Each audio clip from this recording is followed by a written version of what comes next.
দাঁড়াতে এবার এগিয়ে এলো দাসপুরে বিভিন্ন স্কুলের পড়ুয়ারা। তারা পথচালিত মানুষ থেকে শুরু করে বিভিন্ন ধরনের যানবাহন থেকে অর্থ সংগ্রহ করে, যা তারা একটি এনজিওর মাধ্যমে পাঠিয়ে দেবে বলে জানিয়েছেন। সাম্প্রতিক ঘটে যাওয়া উত্তরাখণ্ডের প্রাকৃতিক বিপর্যয়ের ফলে দুর্গত ক্ষতিগ্রস্ত মানুষের পাশে দাঁড়াতে এবার এগিয়ে এলো দাসপুরের বিভিন্ন স্কুলে প্রায় 35 থেকে 40 জনের স্কুল পড়ুয়ারা।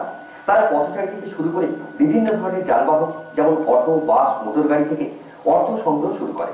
গত বুধবার থেকে শুরু হয় তাদের এই কর্মসূচি। বৃহস্পতিবার তারা 2,500 টাকা মতো অর্থ সংগ্রহ করে। স্থানীয় এলাকাবাসী বিভিন্ন ধরনের মানুষের কাছ থেকে ভালো সাড়া পাওয়ায় তারা তাদের কর্মসূচি আরো 2 দিন বাড়িয়ে দেয়। তাদের সংগৃহীত অর্থ তারা একটি এনজিওর মাধ্যমে উত্তরাখণ্ডে পাঠিয়ে দেবে। এদিন এমনই জানলেন ওই স্কুল পড়ুয়ারা।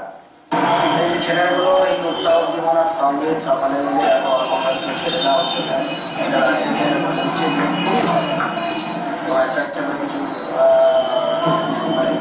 আদায় করে নিচ্ছে যাতে আরো ভালোভাবে ব্যবস্থার জন্য সত্যিকারের খুব ধন্যবাদ। দেখুন, আমরা সবাই দেখতে পাচ্ছি যে উত্তরাখণ্ডে ভয়াবহ এক প্রাকৃতিক বিপর্যয়ে মানুষের অনেক ক্ষতিগ্রস্ত হচ্ছে। তো তার কারণে আমরা যে বন্ধুরা আছি এবং আমাদের সকল ছোটো ছোটো ভাই বোনেরা, তারা সবাই মিলে হাত বাড়িয়ে আমরা নিজেদের মধ্যে একটা আলোচনা করে মানুষের কাছে সাহায্যের হাত আমরা বাড়িয়ে দিচ্ছি। সেই টাকা আমরা সংগ্রহ করে উত্তরাখণ্ডের বিপর্যস্ত মানুষের পাশে দাঁড়াতে চাই।